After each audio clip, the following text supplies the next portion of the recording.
میرا امیر اہل سنت کی بارگاہ میں ایک سوال اور دو گزارشات ہیں کہ نعت خواں تکبر اور حسد سے کیسے بچے، اور ایک گزارش یہ ہے کہ کوئی ڈیٹ آپ ہی اناؤنس فرما دیں کہ جس میں یہ پورا نعت خوانوں کا قافلہ مدنی قافلے کا مسافر بن جائے، اور دوسری گزارش یہ ہے کہ مہینے میں ایک دن مصروفیات کی بنا پر کہ کم از کم مہینے میں ایک دن مدنی مذاکرے میں آنے کا ارادہ اور نیت، اور ہفتہ وار اجتماع میں آنے کی نیت، یہ اگر ہاتھ ہاتھ ہو جائے تو مدینہ مدینہ ہو جائے گا۔ اللہ ماشاء اللہ، بڑے تنظیمی سوال ہے، ماشاء اللہ، نیکی کی دعوت عام کرنے کا درد بیان کر رہا ہے یہ سوال۔ ماشاء اللہ، یہ ہے کہ حسد کی ڈیفینیشن یہ ہے کہ کسی کے پاس موجود نعمت کو دیکھ کر یہ تمنا کرنا کہ یہ نعمت اس سے چلی جائے، یہ حسد کہلاتا ہے۔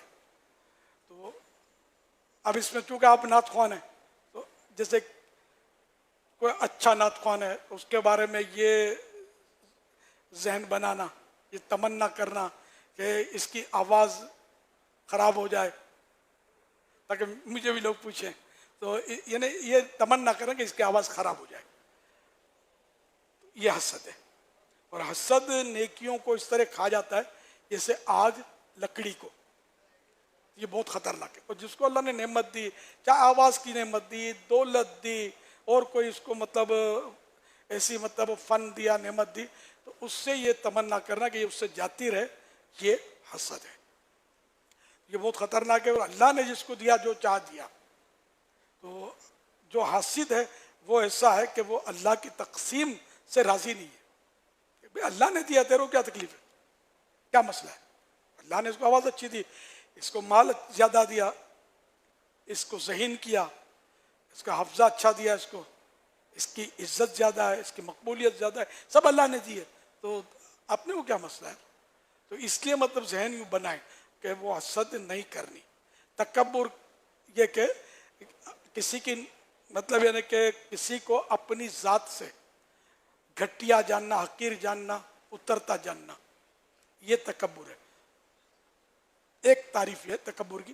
تو اس طرح یہ کہ یہ بھی بہت خطرناک گناہ ہے کہ جس یہ کہ تکبر جو ہے نا، وہ تکبر کرنے والے قیامت کے دن چیونٹیوں کی طرح اٹھیں گے، اور اہل محشر اس کو کچل کر چل رہے ہوں گے، لوگ چل رہے ہوں گے کچل کر۔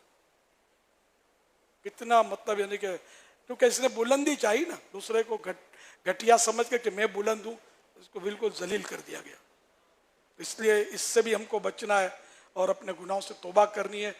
میں سب سے برا ہوں، نگاہ کرم ہوں، یہ کلام ہو سکتا ہے آپ پڑھتے ہوں، نہ بھی پڑھتے ہوں، تو یہ ذہن بنانا ہے۔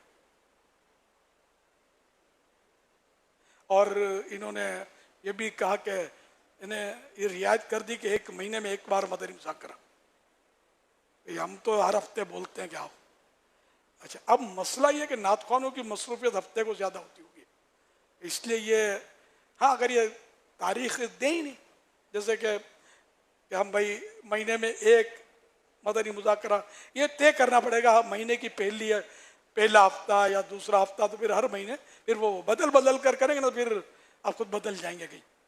تو ایک فائنل ہو کہ پہلا جو بھی ہفتہ آئے گا وہ میں مدنی مذاکرے میں، کراچی والا تو آ سکتا ہے یہاں، سمجھے، جب دور دراز ملکوں میں جا کر نعت خوانی اٹینڈ کر سکتا ہے، تو کراچی ٹو کراچی کیا مسئلہ ہے، تو وہ آ سکتے ہیں، آپ کوشش کریں۔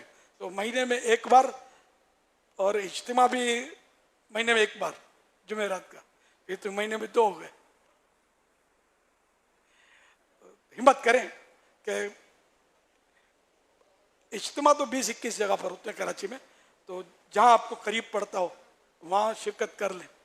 پتہ تو سب ہوتا ہوگا ہفتہ وار اجتماع کہاں ہوتا ہے۔ لیکن عشاء اب آج کل عشاء تک ختم ہو جاتا ہے، برابر تقریباً عشاء تک ختم ہو جاتا ہے، 9:45 بجے کے آس پاس عشاء کی جماعت ہوتی ہے، مغرب کے بعد شروع ہوتا ہے۔